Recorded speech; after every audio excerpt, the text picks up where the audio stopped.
Assalamualaikum warahmatullahi wabarakatuh.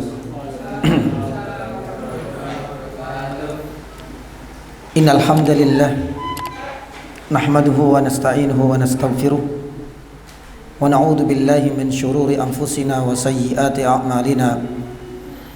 May yahdihillahu fala mudilla lahu wa may yudlilhu fala hadiya lahu. Asyhadu an la ilaha illallah wahdahu la syarika lah wa asyhadu anna Muhammadan abduhu wa rasuluh. Allahumma salli wa sallim wa barik ala Muhammad wa ala alihi wa ashabihi wa man ihtadaw bihudahu ila yaumiddin, amma ba'd. Allahumma inna nas'aluka khaira ma fi hadzal masa wa khaira ma ba'dah wa na'udzu bika min syarri ma fi hadzal masa wa syarri ma ba'dah. Allahumma sallimna ila Ramadan wa sallim lana Ramadan wa tasallamhu minna mutaqabbala. Jamaah dirahmati Allah dan ikhwas sekalian, semoga Allah Subhanahu wa taala memberikan taufik kepada kita dan mengampuni dosa-dosa kita semua. Alhamdulillah, sore hari ini Allah Subhanahu wa taala masih berkenan untuk mengumpulkan dan mempertemukan kita semua dalam kajian rutin tematik di tempat yang Allah Subhanahu wa taala muliakan ini. Semoga kehadiran kita, pertemuan ini pun dengan penuh keceriaan di wajah kita, dan mudah-mudahan ini adalah bagian dari tanda-tanda ibadah yang barusan kita tunaikan. Salat apa? Salat asar diterima oleh Allah Subhanahu wa taala. Ikhwas sekalian dan para jamaah yang dirahmati Allah Subhanahu wa taala, kita sadar bahwasanya di antara kewajiban kita di dalam melaksanakan perintah Allah Subhanahu wa taala pun demikian dengan menjauhi larangan-larangannya, salah satunya itu adalah berusaha menghiasi diri kita dengan akhlak yang mulia dan menjauhkan diri kita ini dengan akhlak dan penyakit-penyakit yang buruk. Maka oleh karena itu, satu di antara penyakit hati dan akhlak buruk yang senantiasa harus kita jauhkan dari diri kita itu adalah hasad atau iri dengki. Nah, ini adalah satu pelajaran berharga yang insya Allah nanti kita akan ulas. Apa itu hasad? Kemudian hasad itu ada berapa tingkatan? Hasad itu ada yang dibolehkan dan ada yang tidak. Kemudian nanti kita akan bahas bahaya yang ditimbulkan dari penyakit yakni hasad.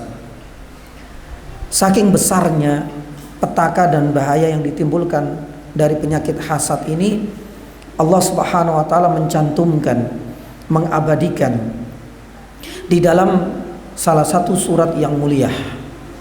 Bahkan kita diwajibkan dan diharuskan oleh Allah Subhanahu wa taala untuk meminta perlindungan kepadanya dari penyakit apa? Hasad. Saya tanya, semuanya yang ada di sini hafal enggak surat yang ada di dalam juz amma yang ada kalimat hasadnya? Surat Al-Falaq, Masya Allah. Di ayat yang terakhir gimana? Wa min syarri hasidin idza hasad. Jadi ini nanti kita akan bahas. Kita jadikan tema kajian sore hari ini petaka dan bahaya hasad. Ayat ini sering kita baca, tidak hanya di dalam sholat. Bahkan surat Al-Falaq ini sudah satu paket dengan surat An-Nas, sudah satu paket juga dengan surat Al-Ikhlas. Dan kita juga dianjurkan oleh Nabi SAW untuk membacanya di waktu-waktu tertentu. Kira-kira kapan saja kita membaca surat Al-Falaq, An-Nas, dan Al-Ikhlas? Coba sebutkan saja. Sebelum tidur. Yang lain? Sesudah sholat, yakni zikir. Jadi setelah istighfar, kemudian nanti ada tasbih, takbir, kemudian nanti ayat kursi, baru ditutup dengan surat-surat ini. Ada 3. Terakhir yang ketiga apa? Ba'da subuh. Kapan? Setelah sholat berarti 5 waktu kita disunahkan membaca 3 surat ini. Sebelum tidur salah satunya. Dan di antara yang disunahkan ya, kita membaca 3 surat ini termasuk surat Al-Falaq, di mana di ayat yang terakhir itu adalah permintaan kita sebagai hamba agar kita dilindungi dari penyakit hasad. Itu adalah ketika kita membaca zikir pagi dan petang. Ya, makanya nanti setelah kajian jangan lupa senantiasa membaca zikir-zikir petang, pun demikian zikir pagi besok. Nah, salah satu di antara zikir ini adalah membaca apa? Yani surat 3 ini, Al-Ikhlas, kemudian Al-Falaq dan yani An-Nas. Jamaah dan ikhwas sekalian dirahmati Allah Subhanahu wa taala. Ada beberapa subtopik yang ingin kita bahas. Ya. Jadi ada beberapa poin yang akan kita jelaskan dan kita jabarkan di dalam kajian kali ini. Yang pertama adalah definisi dari hasad. Hasad itu artinya apa? Ya, makna yang paling simpel itu biasanya diterjemahkan iri dengki. Para ulama menjelaskan dan menjabarkan hasad itu dengan ya pernyataan dan pengertian yang lebih panjang. Apa itu hasad? Hasad itu adalah berharap hilangnya nikmat dari orang lain. Ya, jadi kalau seandainya saudara kita, teman kita, tetangga kita, bahkan guru kita itu punya nikmat. Contohnya nikmat pada saudara kita, contohnya apa? Contohnya apa? Hah? Sehat misalnya. Boleh. Ya, ini kita hasad, iri. Ya. Contohnya misalnya saudara kita dapat nikmat, ya, dikirimi sepeda baru sama donatur misalnya, atau sama orang tuanya. Kemudian dia merasa iri, berharap mudah-mudahan sepedanya nanti gembos terus, mudah-mudahan nanti sepedanya dicuri, ya, mudah-mudahan nanti sepedanya berpindah ke tangan saya misalnya. Maka ketika ada keinginan hilangnya apa? Nikmat dari orang lain, ya, ini termasuk hasad, dan ini adalah definisi atau pengertian dari hasad. Makanya para ulama menjelaskan, ya, saya ulangi lagi. Jadi hasad itu artinya adalah berharap hilangnya nikmat dari saudaranya atau dari orang lain, baik nikmat itu akan kembali kepada dirinya maupun nikmat itu ya akan kembali kepada orang yang lain. Yang penting jangan sampai orang ini dapat nikmat, biar nikmat ini segera hilang. Ya, makanya berharap hilangnya nikmat dari orang lain, ya berarti yang punya nikmat ini biar nggak punya nikmat tersebut, baik nikmat itu akan kembali kepada dirinya maupun nikmat itu akan hilang entah kemana. Yang penting saudaranya ini nggak akan dapat nikmat lagi. Hati-hati, inilah sebenarnya hakikat dari hasad atau iri yani dengki. Sampai di sini paham ya definisinya? Poin yang kedua yakni jamaah. Ini kaidah bahwasanya setiap manusia itu pasti memiliki penyakit hasad, dicatat. Ya. Nah, kalau seandainya penyakit-penyakit yang lain terkadang manusia itu memiliki dan terkadang tidak. Tapi kalau hasad semuanya punya. Punya nggak hasad? Kalau kita melihat kaidah kedua ini semuanya punya hasad. Punya hasad nggak? Punya, semuanya punya hasad. Sebagian ulama mengatakan kecuali para al-anbiya, kecuali para nabi. Kita nabi nggak? Berarti pasti kita punya penyakit hasad. Makanya para ulama itu sampai mengatakan ma khala jasadun an hasadin. Setiap orang yang punya jasad, antum semua punya jasad nggak? Pasti akan memiliki penyakit hasad. Lah terus gimana Ustaz? Katanya penyakit hasad itu dilarang. Karena penyakit yani hasad itu juga yani hukumnya haram dan ini adalah perbuatan yang buruk. Kok setiap orang itu punya penyakit hasad? Lah di sini para ulama menjelaskan, ya ada sikap yang harus ditunjukkan oleh seorang muslim Ya, kalau seandainya orang yang cerdas, lah ini sikap yang harus kita tunjukkan. Kalau orang muslim yang cerdas, maka sifat hasad ini tidak ia akan tampakkan, selalu disembunyikan. Tapi orang yang bodoh, yang tidak cerdas, pasti penyakit ini akan selalu ditampakkan. Jadi kaidah yang kedua, yakni jamaah dan ikhwas sekalian, bahwasanya setiap manusia itu pasti memiliki penyakit hasad, kecuali para nabi, ya. Maka bagaimana sikap kita sebagai seorang muslim? Maka sikap cerdas seorang muslim itu harus selalu menyembunyikan. Tapi sikap dungu dan bodohnya seorang muslim itu menampakkan. Misalnya menampakkan lewat lisannya, menampakkan lewat tangannya, mungkin menampakkan lewat raut wajahnya. Satu contoh misalnya, ya, tetangganya dapat mobil yang baru, muncul rasa hasad. Kenapa sih tetangga ini yang dapat mobil? Seharusnya saya yang dikasih hadiah mobil itu. Nah, muncul ini perasaan. Ketika seseorang muslim sudah ada gejala seperti itu, seharusnya berusaha untuk apa? Menyembunyikan. Tahan lisannya, tahan yakni juga jari jemarinya. Sudah biarkan saja, itu sudah nikmat Allah Subhanahu wa taala. Karena Allah Subhanahu wa taala sudah mentakdirkan bahwasanya tetanggamu hari ini dapat hadiah mobil. Ya sudah. Apakah kemudian kita mau demo? Ya Allah, Engkau ya sudah mentakdirkan sesuatu yang tidak tepat sasaran misalnya. Boleh enggak? Kita enggak boleh mengkritisi, kita enggak boleh kemudian menolak, tidak boleh kemudian kita membangkang terhadap apa yang sudah Allah Subhanahu wa taala tetapkan dan takdirkan. Enggak boleh ini seperti itu. Ya, lah ini sudah nikmatnya dia, ya sudah kita terima. Makanya kita harus benar-benar mampu untuk menjaga lisan ini, mampu juga untuk menahan hati ini. Tapi kadang-kadang orang yang nggak cerdas, yang dungu itu nggak tahan.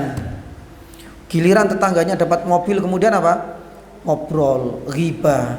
Itu sebenarnya mobilnya itu, itu dapatnya itu dari tuyul. Nah, sudah nyebar apa? Berita yang bohong. Nah, ketika nyebar berita bohong, inilah sudah ada indikasi sebenarnya dalam hatinya ini muncul apa? Hasad, tapi ia tidak mampu untuk menyembunyikan. Sebenarnya dia itu nggak pantas lah ngobrol ke temannya. Sebenarnya dia itu nggak pantas yang dapat hadiah. Ya, masa dia itu korupsi kayak gitu. Sudah mulai menyebar. Terkadang tidak lewat lisan, lewat apa? Ya, lewat WA, mungkin lewat media sosial, disebar kebohongan. Tetangga saya ini dapat yakni mobil, ya. Tapi sebenarnya dengar lewat tulisan, dengar dia itu dapat mobil karena korupsi misalnya. Nah, hal-hal seperti ini menunjukkan dia ini sedang terjangkit penyakit hasad. Jadi nggak mampu untuk menyembunyikan.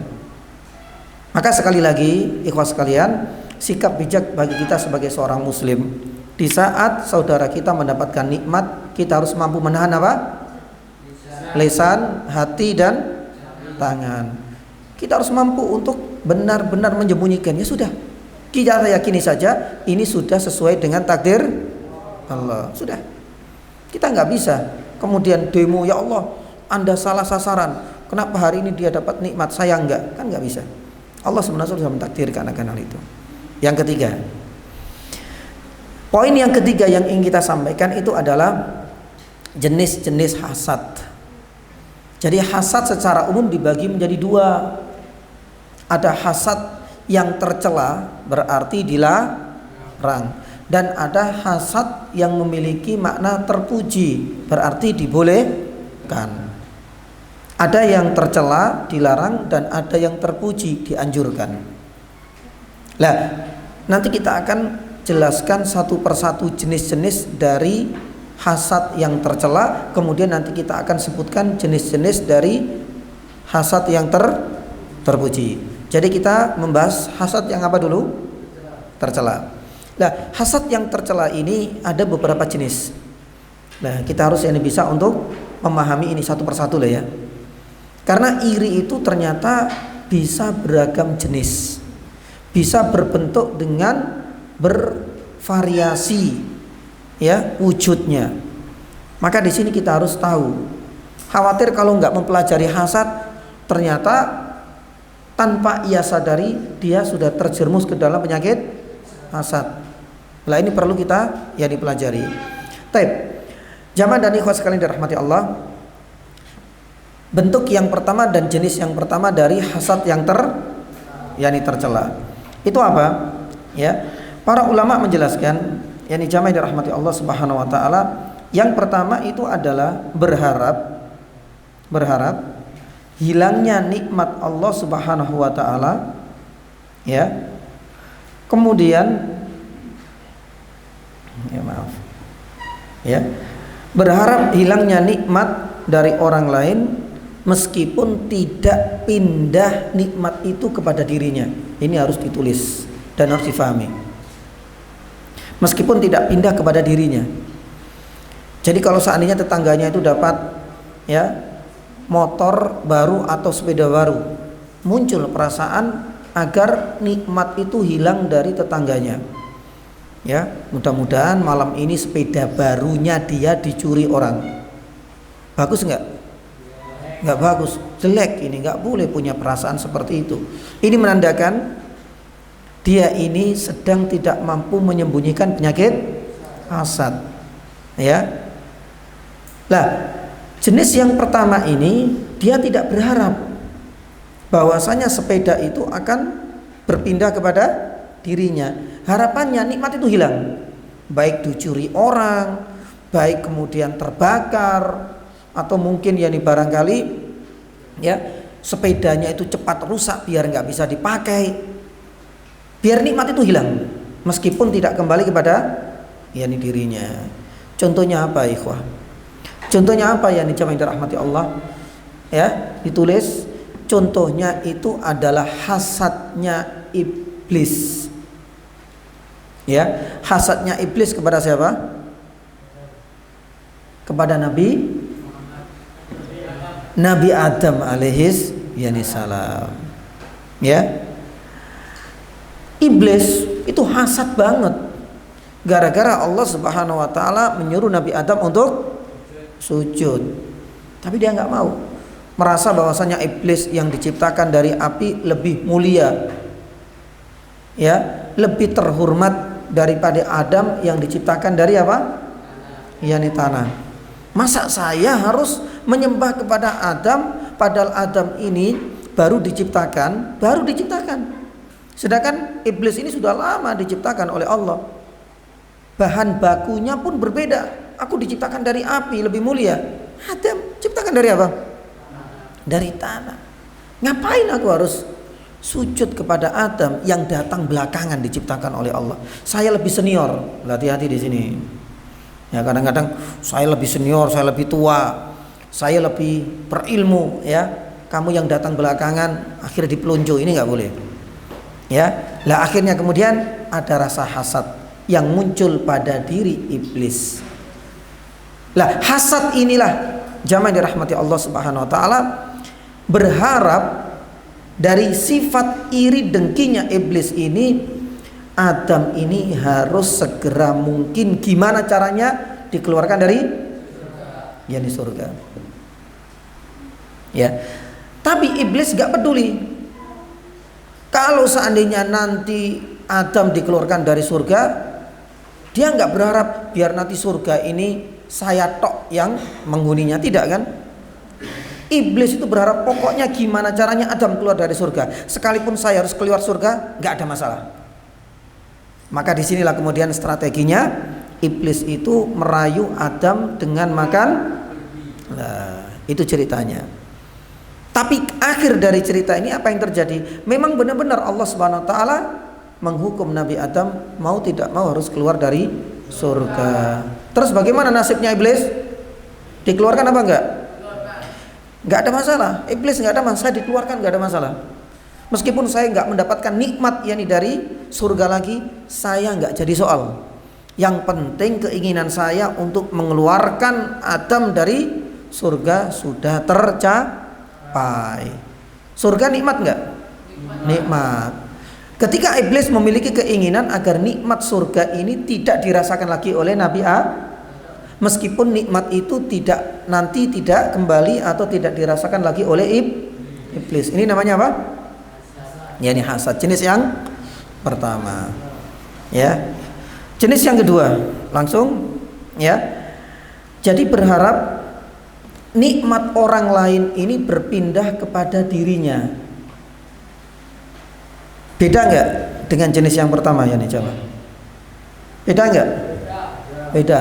Kalau yang pertama tadi hilangnya nikmat tapi enggak berharap nikmat itu kembali kepada dirinya.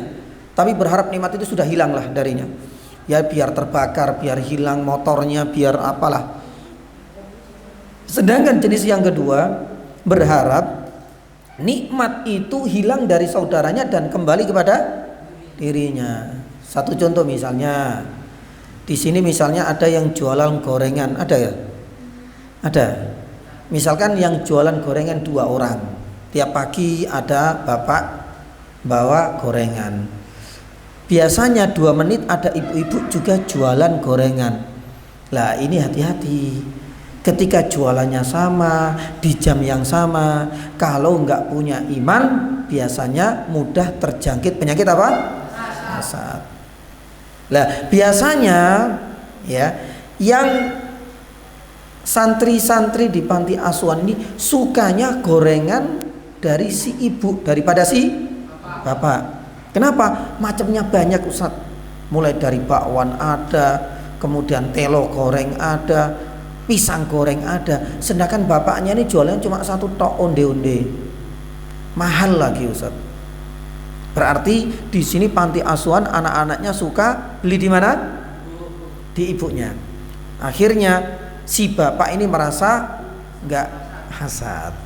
Waduh, saya jualan ke sini kok ya anak-anaknya lebih suka ke si ibu. Akhirnya muncul keinginan agar nikmat mendapatkan keuntungan, agar nikmat ya dari si pembeli-pembeli ini itu hilang dari si ibu dan beralih kepada siapa? Bapaknya. Jadi berharap nikmat itu hilang dari orang lain tapi ya beralih dan berpindah kepada dirinya. Nah, akhirnya kemudian nyebar. Kamu beli di mana? Di ibu. Ya, itu anu loh, ada racunnya. Nah, ini sudah mulai nyebarkan berita bohong supaya nanti nggak beli di sana. Padahal berita-berita bohong yang dia sebarkan ini adalah buah dari penyakit apa? Berharap dia nggak beli di si ibu, nantinya anak ini, santri-santri ini belinya di bapak. Maka ini adalah contoh yang kedua, yaitu berharap hilangnya nikmat dari orang lain dan berpindah kepada dirinya. Sampai di sini paham insyaallah? Baik, ini namanya apa? Hasad. Tercela apa terpuji nih? Baik, sekarang nomor berapa? 3. Jenis hasad yang tercela yang ketiga, ya, itu berharap nikmat dia tidak ingin nikmat itu hilang dari saudaranya atau dari orang lain. Dia sebenarnya tidak ingin nikmat itu hilang dari saudaranya, tidak ingin. Hanya saja dia itu tidak suka dengan nikmat itu ada pada dirinya. Saya ulangi lagi. Jadi dia itu tidak berharap nikmat itu hilang dari saudaranya. Tapi hanya saja dia itu nggak suka gitu loh. Kenapa? Nikmat itu pada dirinya. Ya. Nah, contohnya apa Ustaz? Nggak berharap nikmat itu hilang tapi dia nggak suka. Satu contoh ya nih, misalnya ini penting loh ya, penting. Misalnya di sini itu kan ya, di sini itu kan ada halaqah Quran, ada nggak? Ya, si fulan A ini masya Allah hafalannya wis 20 juz, sing kono 21 juz, yang sana 29 juz. Sedangkan saya ini masih 10 juz. Hati-hati. Ini juga membuka potensi penyakit apa? Hasad. Bentuk jenis yang ketiga, contohnya apa? Ya, dalam hatinya dia nggak berharap nikmat itu pada nggak hilang. Saya nggak berharap sih sebenarnya. Ya, saya senang tinggal di sini. karena si fulan ini sudah dapat 29, sudah dapat 20, sudah dapat 15, saya senang karena saya ini bisa nanti ngejar, bisa saya nanti itu tetap semangat menghafalkan Al-Quran. Tapi dia nggak suka, nggak berharap dia itu nanti hilang ingatan, nggak berharap itu, nggak berharap dia itu sakit terus biar nggak menyelesaikan hafalan Al-Quran. Dia nggak berharap nikmat untuk bisa berinteraksi dengan Al-Quran. Dia tuh nggak punya harapan hilang dari saudaranya, tapi dia cuma nggak suka. Dengan kata lain, jenis yang ketiga itu, ketika seseorang tidak suka dengan nikmat saudaranya, maka ini bagian dari hasad, ya, atau diganti dengan dengan jenis atau bentuk yang lain, dengan kalimat yang lain. Jadi iri itu jenis yang ketiga yang tercela, ketika seseorang tidak suka dengan nikmat yang ada pada orang lain, nggak suka saja nikmat, ya, saudaranya dapat hadiah, sebenarnya pantas dia, lawang saya ini Ustaz, ya nilai saya cuma 66 terus, lah temanku ini nilainya 99, pantas nggak dia dapat hadiah? Tapi dia nggak Nah, ketidaksukaan saudaranya dapat nikmat ini juga bagian dari hasad yang tercela. Meskipun sebenarnya dia senang, di satu sisi ini adalah kebanggaan karena temannya ini juara 1 tingkat kabupaten. Berarti kan mengangkat pondok turuna. Senang nggak? Senang karena teman saya ini juara 1 loh, MTQ, MHQ tingkat nasional, Ustaz. Ya, jadi kan mengangkat nama pondok. Tapi dalam hatinya dia nggak suka aja. Ya, dia nggak suka dengan nikmat dia. Ya seharusnya kita sama-sama gitu loh. Ya cuma itu saja. Ketidaksukaan dia kepada saudaranya terhadap nikmat yang Allah SWT berikan, tapi nggak berharap nikmat itu hilang. Karena nikmat itu kalau ada sama teman ini juga mengangkat nama baik pondok kita. Lah ini juga termasuk jenis apa? Ini hasad. Yang keempat, ya. Lah ini yang terakhir.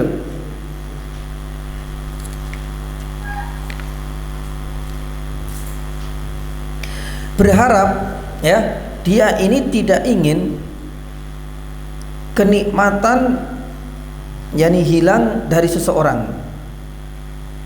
Dia nggak ingin nikmat itu hilang dari seseorang, namun dia itu bahagia ketika seseorang itu tidak dapat kenikmatan. Satu misalnya, ini biasanya penyakitnya orang-orang yang kaya, orang-orang yang berilmu. Nah ini kebalikannya tadi. Kalau yang 3 ini nggak suka, padahal dia pantas dapat hadiah. Temennya pinter, dapat hadiah, dapat penghargaan, dapat reward, kemudian ikut kemana-mana juara 1 terus. Bagus nggak ini? Bagus, mengangkat nama kita. Kalau seandainya dengan izin Allah kemudian tidak ada teman saya ini, ya mungkin nama pondok kita nggak akan terkenal. Mungkin barangkali kan itu. Jadi senang kita. Artinya ada keberadaannya dia itu sangat bagus untuk pondok kita, tapi dia nggak suka. Kenapa kok itu terus itu? Nah, kalau yang keempat ini beda. Dia itu bahagia kalau seandainya temennya itu nggak dapat nikmat. Itu termasuk iri juga. Nah, ini biasanya penyakit yang menjangkiti orang-orang yang punya kelebihan. Satu contoh ya, kita ini kan mungkin diberikan kelebihan hafal 30 juz. Satu-satunya kita di sini yang sudah hafal 30 juz. Bahagia enggak? Seneng enggak? Seneng. Tapi terkadang bisa jadi kita itu terkena penyakit iri jenis yang keempat. Ketika kita bahagia, teman-teman yang lain itu enggak dapat nikmat seperti nikmat yang dia rasakan. Ternyata ini juga bagian dari iri. Saya satu-satunya 30 juz, berharap konco-koncoku bodoh semua wis. Mudah-mudahan mereka nggak ada yang dapat 30 juz. Ya maksimal di sini 10 juz lah, biar saya menjadi satu-satunya hafid Quran. Bagus nggak? Sifat seperti ini bagus apa buruk? Ini adalah bagian dari jenis yang keempat, sifat hasad yang tercela. Ketika dia berharap orang lain tidak mendapatkan nikmat seperti dirinya. Sama juga ketika di kampung ya, di kampung dia menjadi orang yang paling kaya. Berarti jenis yang keempat berharap semua tetangganya ini tetap apa? Tetap apa? Miskin semua. Biar yang kaya cuma dia tahu. Lah ini juga bagian dari apa penyakit? Jenis hasad yang tercela. Jadi memang ada 4. Hati-hati dengan ini semua ya nih jemaah dan ikhwah sekalian. Jadi saya ulangi lagi. Hasad itu punya banyak, yang tercela itu punya banyak jenis. Terkadang berharap nikmat orang lain hilang ya, meskipun dia tidak berharap kembali kepada dirinya. Seperti hasadnya iblis. Jenis yang kedua, berharap nikmat itu hilang dari saudaranya ya, tapi nanti berpindah kepada siapa? Ya, kepada dia, kepada dirinya. Ini jenis yang kedua. Ya, gara-gara rebutan tadi apa? Pelanggan gorengan dari dua yakni orang tadi. Yang ketiga, ya, dia tidak berharap nikmat itu hilang pada saudaranya. Hanya saja dia nggak suka. Kok terus-terus dia sing dapat nikmat. Ingat, ketidaksukaan kita terhadap saudara kita yang terus-terus dapat nikmat dari Allah, ini ciri-ciri orang hasad. Tercela apa terpuji? Tercela. Atau yang keempat, ya, dia itu berharap orang lain tidak merasakan nikmat sebagaimana yang rasakan. Ya, dapat juara 1, berharap semua teman-teman saya bodoh, biar saya tetap juara 1 terus, yakni sampai seumur hidup misalnya. Ya, berharap yakni tadi dia adalah orang yang paling kaya, biar yang lain miskin terus. Ya, misalkan di sini ya, saya menjadi satu-satunya yang sudah dapat gelar doktor. Mudah-mudahan semua penduduk saya, tetangga saya ini ya dapat SPD sajalah. Ya, biar cuma lulusan S1 SD. Biar cuma lulusan SD saja wis cukup pisan. Biar yang menjadi orang satu-satunya mendapatkan nikmat gelar doktor itu saya tok. Ini adalah termasuk jenis hasad. Jenis yang keberapa? Yang keempat. Kita sudah menyelesaikan jenis hasad, bentuk-bentuknya yang tercela. Sekarang kita pindah ke hasad yang berarti hal ini dibolehkan. Hal ini dibolehkan dan hal ini dianjurkan. Ada sekitar 3 jenis hasad itu dibolehkan ya nih jamaah. Ya, atau mungkin barangkali 2 jenis ya. Ada 2 jenis hasad itu dibolehkan.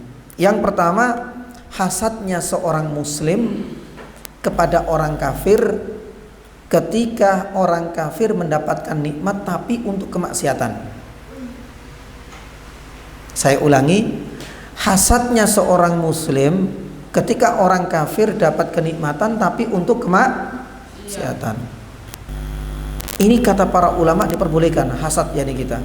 Satu contoh ya. Kita ini subhanallah sudah pontang-panting bekerja, alhamdulillah setiap hari dapat keuntungan 100.000. 100.000 itu juga kita bagi 50.000 ya untuk makan hari itu, 50.000 dibagi 2, yang separuh untuk disedekahkan di panti asuhan Durun Nafis, sebagian disedekahkan untuk masjid yang lain misalnya. Keuntungan 100.000 sedikit apa banyak? Ya menurut hitung-hitungan matematika ya nggak terlalu banyak. Tapi kalau hitungan Allah Subhanahu Wa Taala ini sudah termasuk keuntungan yang sangat banyak. Tapi tetangganya ini non muslim, ya sudah kafir, nggak beribadah kepada Allah, ya. Padahal jualannya, dagangannya cuma sebentar, keuntungannya berlipat-lipat. Belum lagi keuntungannya itu untuk minum-minum khamr, untuk judi. Akhirnya muncul dalam perasaan kita apa? Hasad. Berharap nikmat itu apa? Hilang. Dari mana? Orang kafir. Karena keuntungan, kenikmatan yang Allah SWT berikan kepada orang kafir dipakai untuk berfoya-foya dan untuk tujuan kemaksiatan. Akhirnya kemudian muncul, ya Allah, ya berharap mudah-mudahan, ya ini, mudah-mudahan nikmat yani itu segera musnah dan hilang dari orang kafir ini. Karena apa? Lawang dia ini Ustaz kaya raya, non muslim, tapi ya dipakai untuk kemaksiatan. Ya. Di sini kalau ada pesta miras, ya donaturnya dari dia. Jadi kan ini kan merusak apa? Merusak akhlak dan mental para pemuda-pemuda kita di kampung. Misalnya ya ada perayaan kesyirikan misalnya, donaturnya dari dia Ustaz, non muslim. Makanya saya ini berharap Ustaz semoga Allah Subhanahu wa taala segera apa? Memusnahkan. Ya, semoga Allah Subhanahu wa taala segera menghilangkan nikmat itu. Karena apa? Kita kena imbas dari kemaksiatan demi kemaksiatan yang dilakukan oleh pemuda gara-gara ya donasinya dari orang kafir atau non muslim tersebut. Jadi ini boleh apa enggak? Sebagian ulama mengatakan ini termasuk hasad tapi diperbolehkan. Paham ya? Sama juga kalau seandainya ini bukan non muslim tapi orang muslim tapi suka berbuat kemaksiatan. Ya, Masya Allah, kita tiap hari ini ya nyari donasi. Ya, subhanallah, kadang-kadang ada bapak-bapak yang jualan gorengan lagi, atau gorengan, jualan apa lagi? Yang lain lah, jamu atau jualan lato-lato ya misalnya.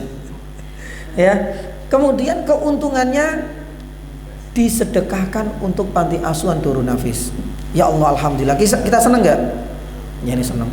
Tapi ada orang kaya, tokonya besar, dia nggak mau nyumbang kita. Nyumbangnya itu untuk pesta-pesta kesyirikan dan kekufuran.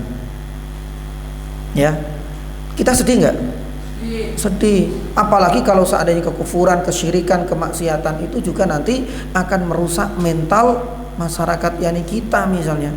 Lah di sini kemudian ya Allah, ya sambil kita dapat nyari yani donatur, nyari donasi dari orang-orang muslim, kita berharap ya mudah-mudahan lah ya nikmat atau hartanya ini Allah Subhanahu wa taala yani hilangkan, biar kita bisa merasa aman hidup di masyarakat di komplek ini.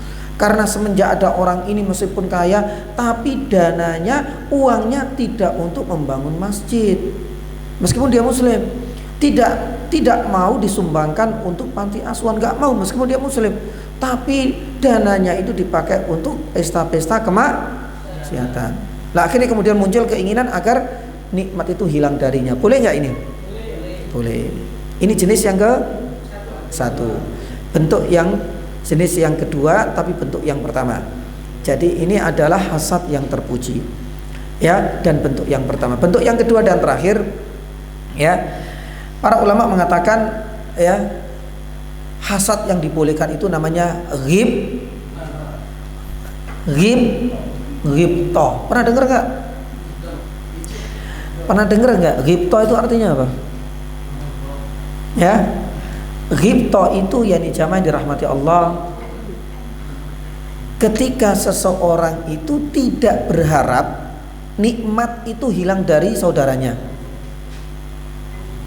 Satu, ghibto itu tidak berharap nikmat itu hilang dari saudara, nggak berharap. Tapi harapannya dia ingin seperti orang tersebut. Itu namanya ghibto. Kalau hasad yang tercela berharap nikmat itu hilang, atau dia nggak suka, atau nanti kita itu beda level. Tapi kalau ini enggak, ghibto itu adalah perasaan agar nikmat saudaranya nggak hilang darinya, tetap nikmat itu ada pada saudaranya, tapi berharap dirinya itu bisa menjadi partner dalam kebaikan. Berharap jadi dia itu menjadi seperti orang tersebut. Ini namanya ghibto. Makanya Rasulullah SAW pernah menyebutkan la hasada illa fi yani amrain au fi itsnain. Hasad itu pada dasarnya hukumnya terlarang kecuali ketika ya ada dua hal yang diperbolehkan. Satu, kata Rasulullah SAW, rajulun atahullahu malan. Ada orang kaya muslim ya tapi suka sedekah. Kita tertarik, ya Allah, aku suka dengan tetanggaku ini. Ya beda dengan yang lain.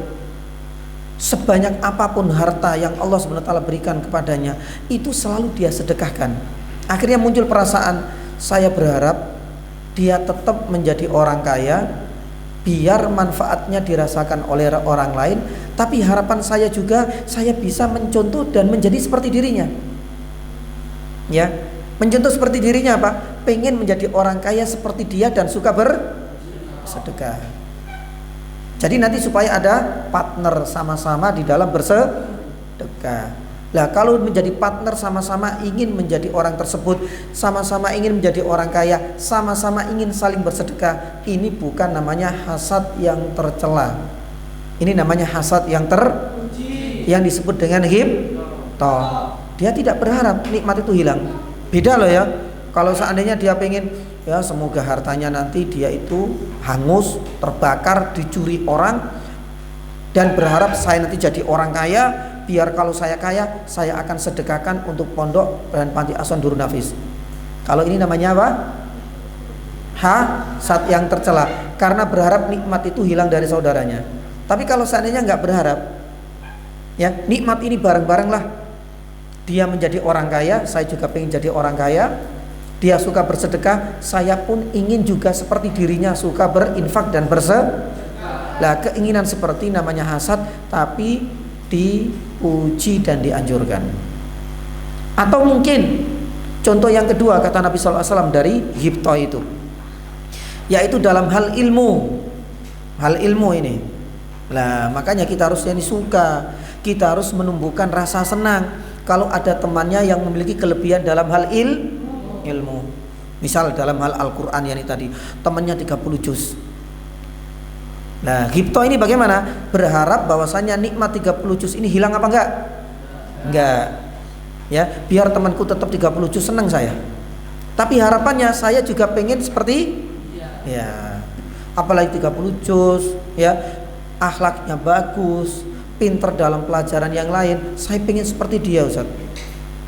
Ya, di dalam hal akhlaknya pun demikian kemampuannya dia untuk menyelesaikan 30 juz. Makanya Rasulullah SAW mengatakan bahwasanya bentuk yang kedua itu dari ghibthah itu seperti orang yang diberikan kelebihan ilmu oleh Allah Subhanahu wa taala.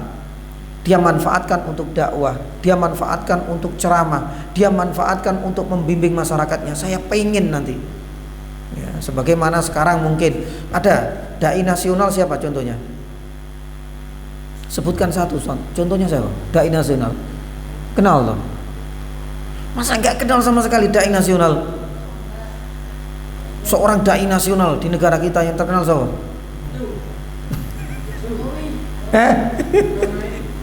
Ada nggak dai seorang ahli ceramah terkenal di Indonesia siapa?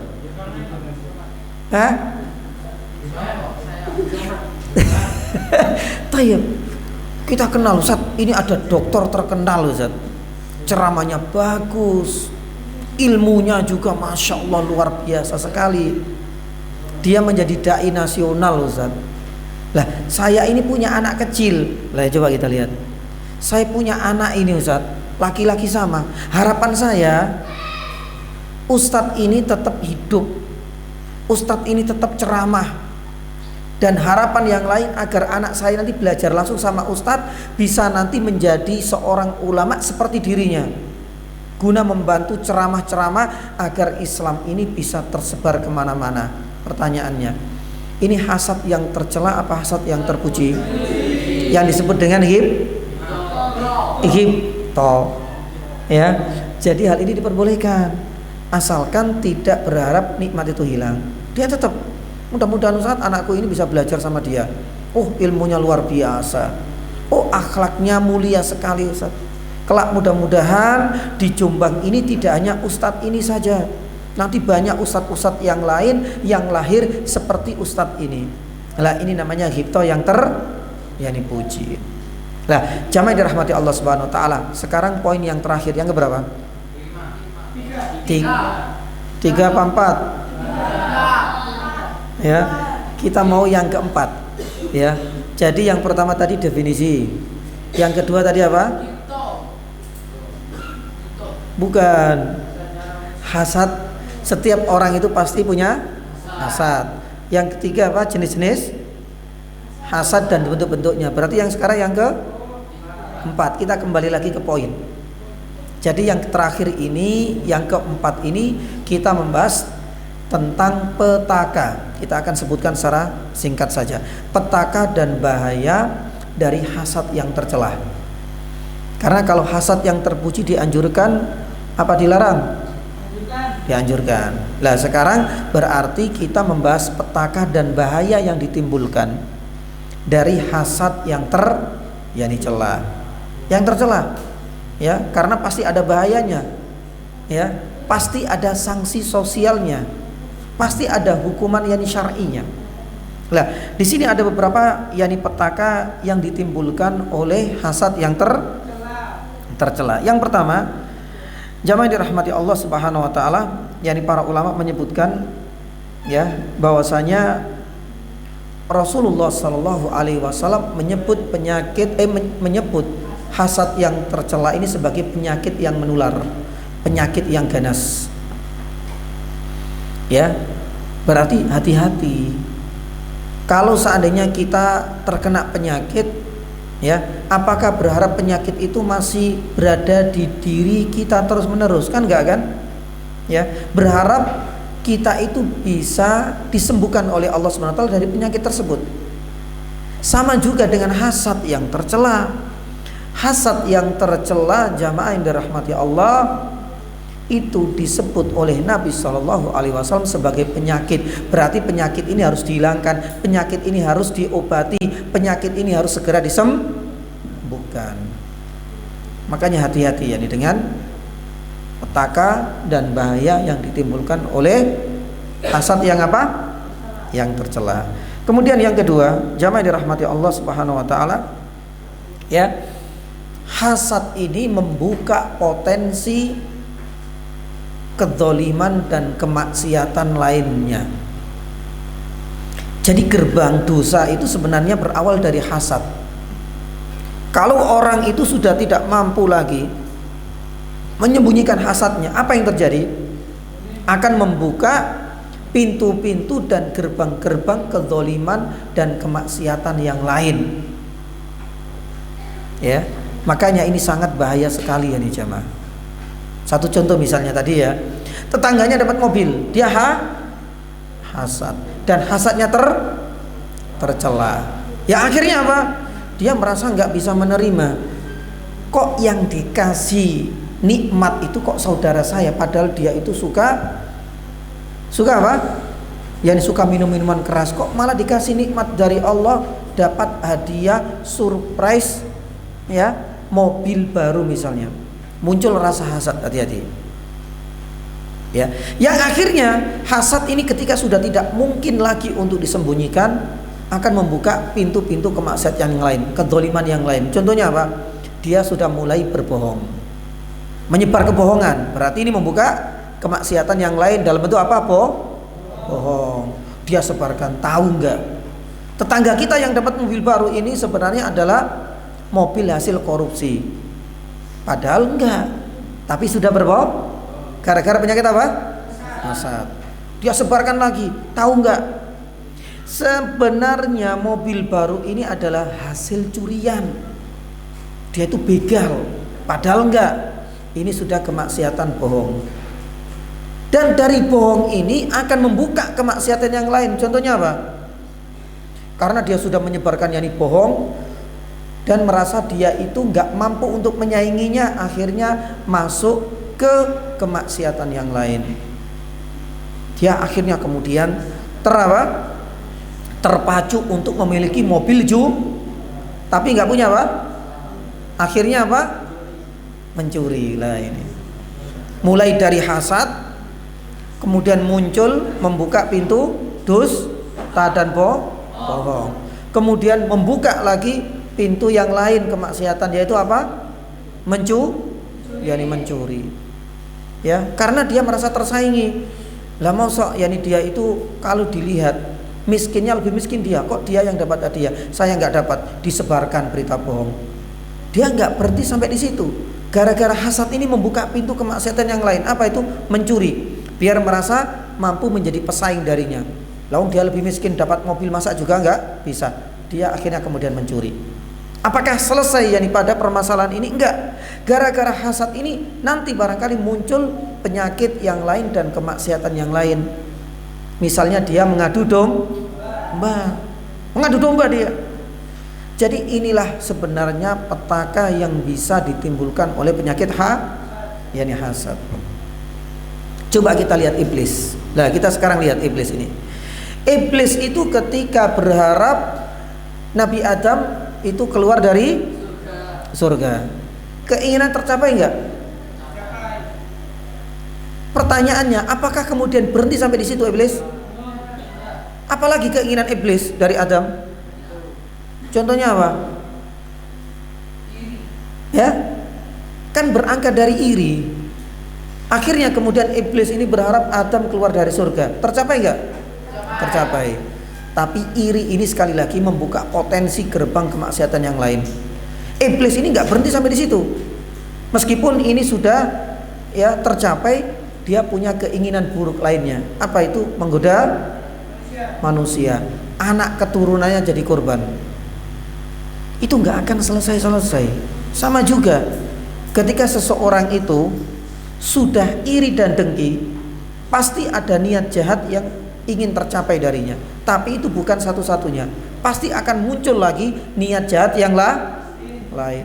Sebagaimana iblis, ketika satu orang pesaingnya Nabi Adam sudah keluar dari jannah, dia masih berharap punya keinginan buruk yang lain. Apa itu? Minta kepada Allah diberikan yakni izin agar seluruh anak keturunannya termasuk kita ini dijadikan korban untuk digoda dan dirayu.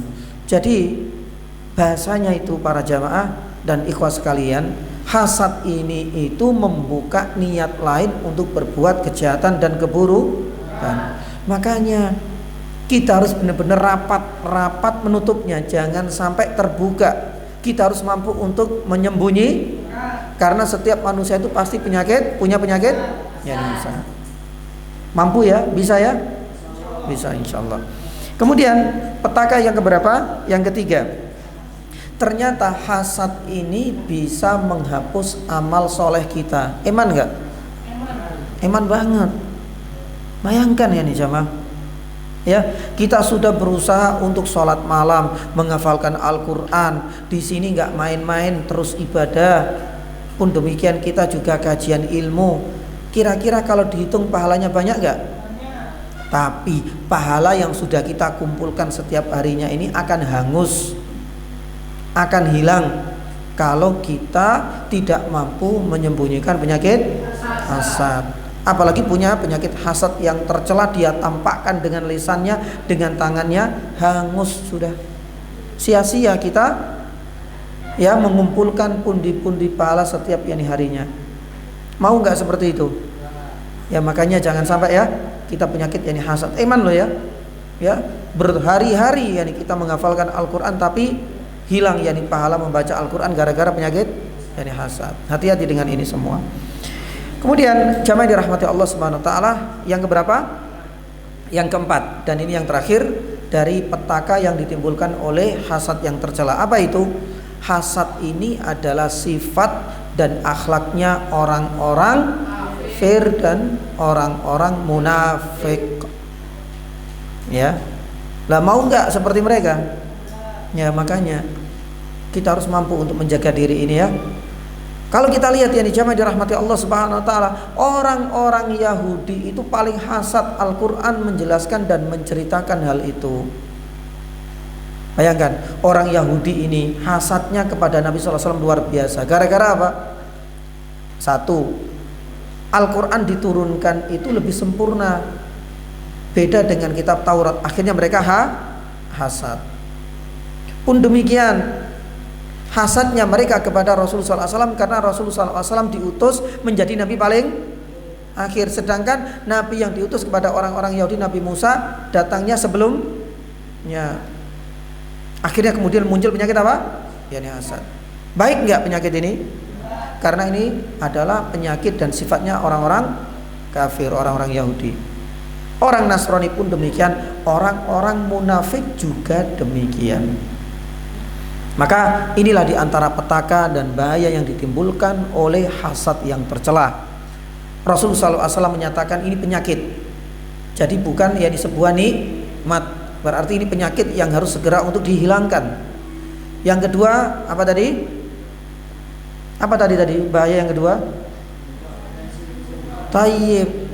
Ternyata hasad ini adalah gerbang utama untuk memunculkan niat-niat buruk yang lain, membuka potensi orang itu akan berbuat kemaksiatan bertumpuk-tumpuk. Ini dilakukan akan membuka pintu maksiat yang lain dan begitulah seterusnya. Sama dengan kisahnya iblis. Yang ketiga, ya, bisa menghapuskan apa? Yani amalan atau pahala dari amalan soleh kita. Iman banget. Dan yang terakhir, bahaya yang ditimbulkan oleh hasad yang tercela. Karena hasad yang tercela ini adalah sifat buruknya orang-orang kafir dan orang-orang munafik. Ya, maka oleh karena itu, jamaah dirahmati Allah Subhanahu wa taala, bagaimana solusinya? Ya, solusi yang paling mudah dan paling simpel itu kita membaca surat Al-Falaq yakni tadi. Kapan saja? Kalau seandainya di dalam sholat itu disunahkan ketika sholat witir. Ketika kita sholat witir nanti di rakaat yang paling akhir itu disunahkan kita membaca, kalau enggak surat Al-Ikhlas, ya 3 paket ini, Al-Ikhlas, Al-Falaq dan An-Nas. Salah satunya baca 3 surat ini sebelum tadi tidur. Lah tidur di mana? Di kamar apa di masjid? Di kamar. Ya, lah sebelum tidur malam, tidur siang, sempatkan kita membaca ini. Karena ini adalah solusi agar benar-benar kita dijauhkan dari wa min syarri hasidin idza. Pun demikian tadi, dibaca kapan? Yang terakhir di zikir pagi dan zikir ya di petang. Ya subhanallah. Ya, dengan membaca surat Al-Falaq ini adalah salah satu di antara solusi agar kita dijauhkan, agar kita mampu menyembunyikan hasad yang tercela. Ya, demikian yang bisa kami sampaikan. Mudah-mudahan ada faedah dan manfaatnya. Ya, semoga Allah Subhanahu wa taala pertemukan lagi di lain yakni kesempatan. Demikian kita tutup dengan doa kafaratul majelis. Subhanaka asyhadu an la ilaha illa anta astaghfiruka wa atubu ilaik. Wassallallahu ala nabiyyina Muhammadin wa ala alihi wasallam. Wassalamualaikum warahmatullahi wabarakatuh.